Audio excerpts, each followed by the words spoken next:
It started with a pen, a simple black ink pen in the small, trembling hand of a boy named Elijah Reed. He stood alone at the front gate of Hawthorne Academy, an elite private school nestled in the heart of Connecticut, where legacy mattered more than merit, and your last name opened more doors than your grades ever could. Elijah had neither legacy nor connections, just perfect test scores, glowing recommendations, and a scholarship offer that had been mysteriously rescinded only 3 days ago. No explanation, just a short email that read, "We regret to inform you." But Elijah came anyway, because this wasn't just a school. It was the school. It was the place his mother dreamed of ever since she worked double shifts as a hospital janitor just blocks away. It was the building he walked past every morning on his way to public school, watching from the sidewalk as kids in blazers laughed in marble hallways. It was the dream. And now, he was being told he never belonged. The security guard looked him up and down, creased khakis, scuffed shoes, and a backpack with a broken zipper. "You lost, kid?" Elijah showed him the acceptance letter he had printed weeks ago. The guard barely glanced at it. "That doesn't mean anything now. You're not on the list." Before Elijah could respond, a silver Audi pulled up. Out stepped a boy in polished loafers, with slicked back hair and a smug grin. "Hey," he said to the guard, pointing at Elijah. "Why is he even standing there?" That boy's name was Chase Wexler, son of Senator Wexler, a legacy student, and the living embodiment of everything Hawthorne stood for.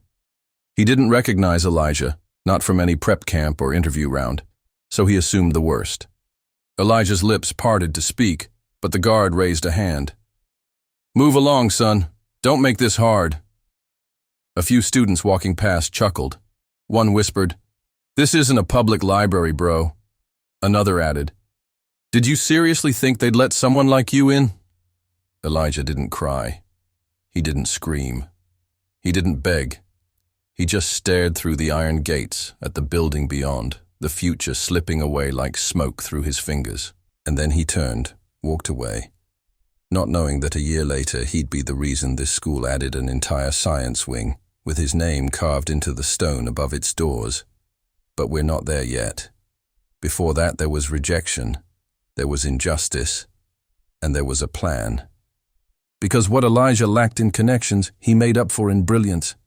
And what Hawthorne Academy didn't realize was that they had just turned away the boy who would soon rewrite their legacy forever. Elijah's mother didn't ask questions when he walked through the door 2 hours earlier than expected.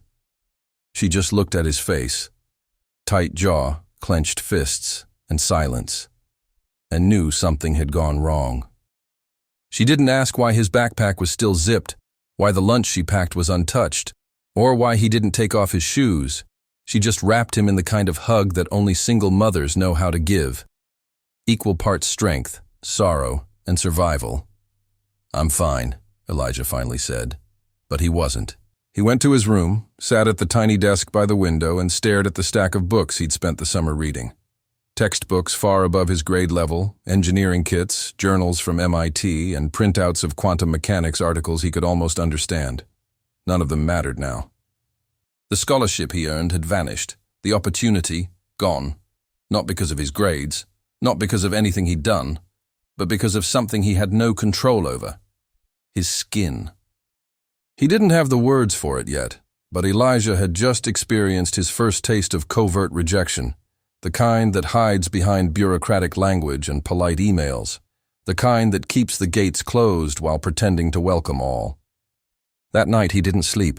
He opened his laptop and started researching. The school's board members, their financial backers, who donated what and when. He traced connections, mapped family trees, studied their business ties. He built a mental blueprint, not of revenge, but of redirection. Because Elijah didn't just want to prove them wrong, he wanted to make them rethink everything, and he knew exactly where to begin. By morning, he had already registered a new domain name. At 14 years old, Elijah didn't have a fancy office or venture capital behind him. He had a 10-year-old laptop, a cracked phone screen, and a quiet rage that pulsed with purpose. While most kids were gaming or scrolling, Elijah was in his room sketching wireframes on loose paper, drawing the bones of what would one day become a platform. Not for him, but for every kid who had been told, "You don't belong." He wasn't building a revenge site. He was designing a refuge, a launch pad, a map to somewhere better. STEMforall.org would do 3 things. 1. Connect underrepresented students with real mentors from the STEM field, people who looked like them. 2. Offer free, high-level resources Elijah had to scrape from 10 different corners of the internet. 3. Most importantly, provide proof to every kid of color that brilliance didn't require permission. He didn't tell his mother. Not yet. Instead, he used her old resume templates to draft a founder's statement, writing, "If doors won't open for us, then we build new ones." It was raw, honest, and it struck something deep even in him when he reread it. The next day, he borrowed a friend's Wi-Fi password and posted the site on a small Reddit forum for young coders. He didn't expect much, but the internet was about to prove that not everyone cared about gatekeeping. Within 24 hours, he had 3,000 visits.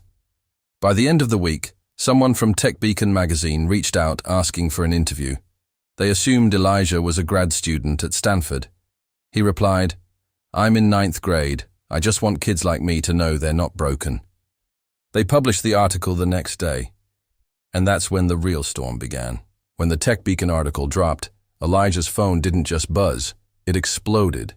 Emails, DMs, news alerts, LinkedIn requests from people who didn't even know he was legally too young to use LinkedIn.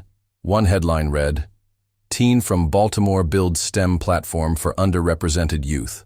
Another went viral on X, formerly Twitter. Kid gets kicked out of robotics program, builds his own empire. In less than 48 hours, Elijah had done what billion-dollar companies spent years and teams of PR experts trying to accomplish. He became a symbol. But the part no one knew, he still didn't have a desk, still didn't have funding, and still had algebra homework due by Monday. CNN called, then the White House. No, seriously. A woman from the Office of Science and Technology Policy emailed him personally. She wanted to talk. She used words like equity initiative, national exposure, and presidential advisory roundtable. Elijah blinked at the screen, unsure if it was real. His mom wasn't home yet. He made himself a PB&J and kept working, because viral didn't mean victory. Not yet. He finally told his mother that night. She stared at him for a long moment before whispering, "You built this all by yourself?" And when he nodded, she didn't cry. She opened the fridge, pulled out a root beer, poured it into a champagne glass, and handed it to him like a toast. "To my son," she said quietly, "the boy they couldn't box in." But while the world was celebrating him, someone else was watching. The same man who kicked Elijah out of that robotics program. Because this time, Elijah wasn't just building a future, he was rewriting the past. 3 floors beneath a sleek conference room in downtown D.C., a nervous assistant slid a manila folder across a polished mahogany table. Across from her sat Dr. Richard Ames, the longtime director of the National Youth Engineering Coalition, a man known for being the gatekeeper of elite science talent pipelines in America. Gray at the temples, custom-tailored suit, and a voice like sandpaper over granite. He opened the file. He didn't blink. Elijah Rhodes. The name hung in the air like static. He read the Tech Beacon article, then the Washington Post follow-up, then the viral tweet where someone had called Elijah the Obama of STEM. And that's when Dr. Ames leaned back in his chair and whispered, "This could be a problem." See, Elijah's story wasn't just inspirational, it was inconvenient. Because if a kid from Baltimore, who didn't attend the right programs, didn't come from money, and didn't have a legacy application, could break through and outperform their top students, then maybe the system wasn't meritocratic after all. Maybe it was just rigged. And Dr. Ames had spent 20 years building that system. He made a call. "Get me the footage." "The footage, sir?"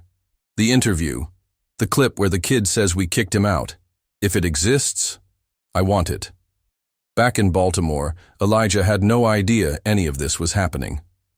He was on a Zoom call with a dozen other teens across the country, helping them set up their own DIY robotics kits using nothing but YouTube videos, second-hand parts, and community center basements. They called the initiative Ghost Code because no one saw them coming. But in that government office, Dr. Ames was preparing a very different plan. One that wouldn't make headlines, but would try to erase them. He didn't want to fight Elijah in public. He wanted to smother the spark before it became a fire. What he didn't realize was, this time, the fire had already spread. It was raining again in Baltimore. Not the kind of rain that made you stay home, but the kind that soaked your socks just enough to ruin your morning. Elijah sat on the back steps of his row house, hoodie pulled over his head, hands wrapped around a chipped ceramic mug of gas station coffee. He was tired, not just physically. Tired in the way that hope makes you tired, when it keeps lifting you higher than you're used to standing. His phone buzzed, unknown number. He almost ignored it, but something made him answer. "Is this Elijah Rhodes?" He hesitated. "Yeah, who's asking?" "My name is Dr. Leslie Monroe. I'm calling on behalf of the National Institute of Science and Innovation. We'd like to formally invite you to speak at the Capitol next month. It's part of our Youth Impact Symposium." Elijah blinked. "Me? Yes, Mr. Rhodes. You've become quite the topic of conversation. Senators, scholars, CEOs. They all want to hear from you. We'd like to cover your travel, lodging, and, of course, your honorarium." He'd never heard that word before. Honorarium. Sounded made up. "You sure you got the right Elijah Rhodes?" Dr. Monroe chuckled softly. "You're the only one trending in 4 national newspapers. Yes, we're sure." She gave him the details, the email to follow up, and hung up with a polite but practiced tone. Elijah sat frozen for a moment, the rain still coming down, the coffee now cold in his hands. Then his sister opened the back door. "Why you sitting out here like you saw a ghost?" He looked up, wide-eyed. "They want me to speak in D.C.? Like a school thing? Like the Capitol, real suits, real cameras." She stared at him for a second, then broke into a grin so wide it felt like sunlight in the rain. "Boy, you better start practicing." Inside, on a scratched-up table in their kitchen, Elijah opened his old laptop and started typing. Not a speech, not a pitch, a warning, because he knew what it meant to walk into rooms that weren't built for him. He wasn't going to ask for a seat at the table. He was going to flip the table over. Elijah had never been in a building so clean it echoed. The Capitol's east wing was carved marble, polished brass, and polished people. People who looked like they'd been born in ties, who shook hands like it was a second language. Elijah's hoodie and thrift store slacks stood out like graffiti on parchment. A staffer, mid-30s, fast-talking, always smiling, greeted him with the kind of energy usually reserved for donors, not 17-year-olds from Baltimore. "You're Elijah? Great. You'll be on panel 3 after the AI policy segment. Oh, and Senator Hartfield specifically requested to meet you. Big fan of your op-ed." Elijah had written that piece in a borrowed library computer lab, 2 blocks from where his friend Jalen got stopped and searched for looking suspicious. Now it was circulating Congress. Inside the green room, Elijah sat between a tech CEO and a climate activist from Seattle. One adjusted his Rolex, the other adjusted her speaking notes. Elijah adjusted his sleeves. Then the door opened, and they were called in. Rows of mahogany desks, nameplates, cameras, reporters. Elijah's name read, Mr. Rhodes, in clean serif font. That alone almost made him laugh. He stepped up to the mic. "My name is Elijah Rhodes. I'm 17. And last year I thought science meant white coats and locked doors. I didn't know it could mean survival. I didn't know it could belong to people like me." A few brows raised, he kept going. "I don't have a foundation.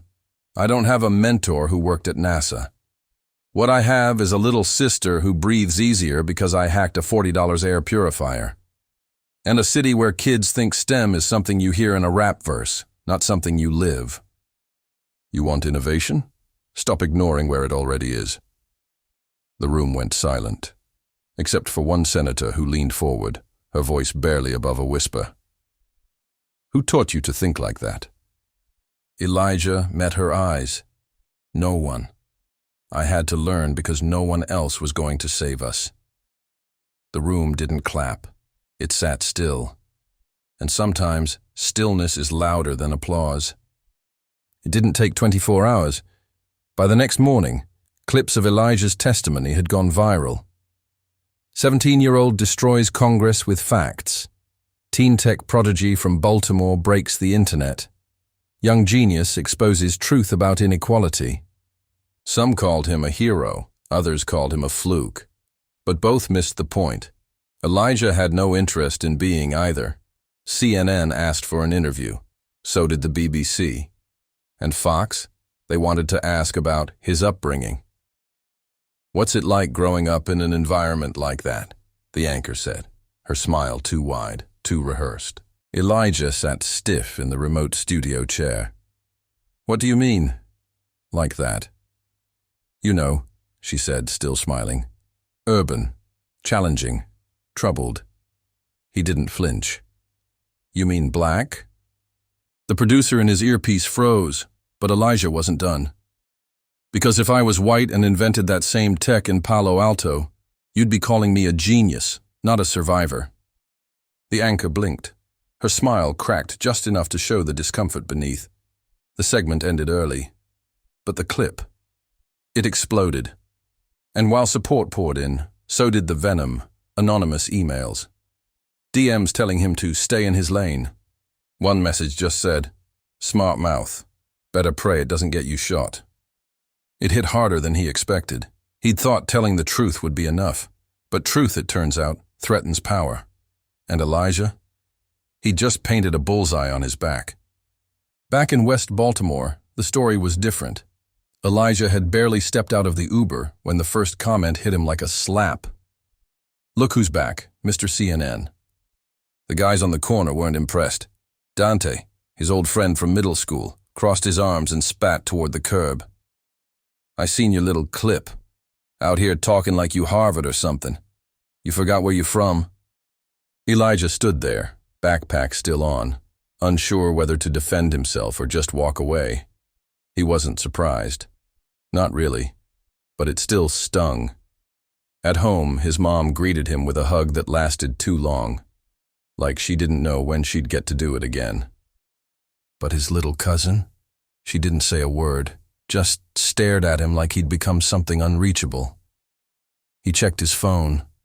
A DM from one of the local boys he used to tutor. "You act like them white folks like you. They don't. They using you. Watch." Even his old teacher from 9th grade had posted something cryptic on Facebook. "Some kids get one mic and start speaking for everybody. Sit down, lil' man." It was worse than hate. It was betrayal wrapped in familiarity. They didn't cheer for him. They didn't question the system. They questioned him. Because in their eyes, success was a departure. And Elijah, he had just become another one who left. He sat in his room that night, the curtains drawn, the glow of his laptop screen on his face. Hundreds of messages flooded his inbox, some praise, some poison, and one from an anonymous email that stopped his breath cold. "You talk too much. That tech of yours. It's not going to help you when you're bleeding on the sidewalk." Elijah stared at it. Was this what speaking truth got you? And yet, he didn't delete it, because if they were scared enough to send that, he must be doing something right. The sun hadn't risen yet, but Elijah hadn't slept. He stared at the glow of the anonymous message. "That tech of yours, it's not going to help you when you're bleeding on the sidewalk." He read it once, twice, then again, not out of fear but calculation. He'd grown up around threats, gunshots that echoed through alleys, caution tape that fluttered like flags. He knew when someone was just talk, and when someone meant it. This one, it felt real. But he didn't close his laptop. Instead, he opened another tab and began typing, not to report the threat, but to write a post. If you want to silence someone, you don't threaten them when they're wrong. You threaten them when they're dangerously right. I see you, and I'm not backing down. The post went viral overnight. Local outlets picked it up, then national ones, then podcasts, then prime time. Elijah Williams, the teenage courtroom disruptor, was now being called the voice of the forgotten. But with every headline, the pressure grew. His phone became a siren of anxiety, notifications buzzing every second, every platform, every camera, every anchor wanted a quote, a comment, a soundbite. And then came the invitations. Colleges, think tanks, tech companies, all wanting him on their stage. But Elijah didn't feel like a hero. He sat alone in his bedroom, bare mattress, peeling posters, the walls too thin for privacy, and wondered, if I'm doing so much good, why does it feel like I'm being swallowed whole? At school, the halls had changed. Some kids gave him high fives, others avoided him like he was radioactive. Teachers smiled too much, or didn't smile at all. Principal James, who once suspended Elijah for calling out a racist textbook, now asked him to speak at the district equity conference. Irony didn't even begin to cover it. At home, his mom left the porch light on a little longer. She double-checked the locks. She tried to hide it, but Elijah noticed how she flinched at every knock. And yet, he kept going, because something deeper than fear was taking root. Conviction. He realized something that night as he lay awake again. They were watching him not because he was loud, but because he was being heard. And that meant they were afraid. Elijah had just stepped out of his apartment building when it happened. No news crew, no audience, no courtroom. Just the morning air, a cracked sidewalk, and the echo of his own footsteps. The city was waking up. Garbage trucks rumbled in the distance.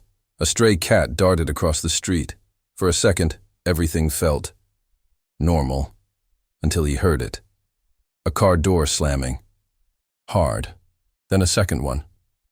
He turned instinctively, just in time to see two men step out of a matte black SUV parked across the street. No plates, no logos, just steel-toed boots and tinted sunglasses before 7 a.m. They didn't run, didn't shout. They walked, slow and certain, like they knew he wouldn't scream, like they'd done this before. And Elijah?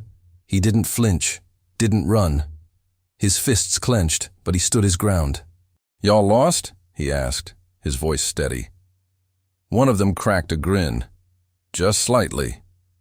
"We're just here to talk," the taller one said. "You've been making a lot of noise lately, Elijah." He didn't answer. "Look, we don't care what you post, kid. But when you start naming names, filing lawsuits, digging into sealed documents, things get complicated." They stepped closer now. The taller man leaned in. "We're here to make sure things stay simple." And that's when Elijah saw it. Just under the jacket, clipped to the man's belt, a badge, not police, private security, a firm he'd mentioned in his latest exposé, a government contractor with a very dirty past. Elijah didn't blink. "You threatening me?" The man smiled again. "Threatening? No. We're offering clarity." Then they stepped back, got in the car, and drove off. No violence, no witnesses, just a message, loud and clear. "We're watching." But what they didn't understand, what they never seemed to understand, is this. Elijah had grown up in the shadows of these tactics. He wasn't afraid of the dark anymore. He had become fluent in it. Back home, he didn't tell his mother. She already worried too much. He didn't post online. He didn't call a lawyer. He did something better. He turned on his camera. He sat down, looked into the lens, and hit record. "Two men tried to intimidate me this morning. They didn't say who they worked for, but I recognized the silence. I've heard it before. After every truth someone tried to bury. And I want you to hear this loud and clear. If something happens to me, it won't be an accident. If I disappear, it won't be coincidence. But if they think I'm alone, they're wrong. I have the truth, and I have all of you." He paused. "You watching this? You feel angry? Good. Turn that into action, because I'm not backing down." Are you? He uploaded the video. Within hours, it had 1.2 million views. Within a day, it was all over the news. Protect Elijah started trending. Donations poured in. Civil rights attorneys offered pro bono defense. But the most unexpected support came from somewhere he never imagined, inside the system. An anonymous envelope arrived at his door the next day, no return address. Inside, a single USB drive, no note, no explanation. When Elijah opened the files, his hands began to tremble, not from fear but from vindication. It was everything: internal memos, private emails, footage, all proving what he'd claimed for months: racial profiling, unlawful surveillance, courtroom manipulation. And names, so many names. He stared at the screen for a long time. And then, he smiled. The kind of smile that said, "Now it's your turn to be afraid." They didn't expect it to go public. They thought Elijah would hoard the evidence, use it as leverage, wait for the right political ally, the right media outlet, the right moment. But Elijah had learned something that most people in power never understand. When your story is clean, your risk is power. But when theirs is dirty, your courage is nuclear. The video went live at 8:03 a.m. on a Monday. No teasers, no countdown, just a simple title. Here's what they've been hiding. In the first 45 seconds, Elijah revealed direct communication between the presiding judge and a federal prosecutor discussing how to frame the narrative. Internal memos between security contractors and city officials outlining containment strategies for black protesters. A spreadsheet tracking arrest quotas by race. Then came the footage, unedited, undeniable, unforgivable. A white officer planting evidence in a black teenager's backpack, a courtroom clerk editing timestamps, a private text from a city council member. "We can't let another Jamal make it to trial. Clean it up before media catches wind." That line broke the internet.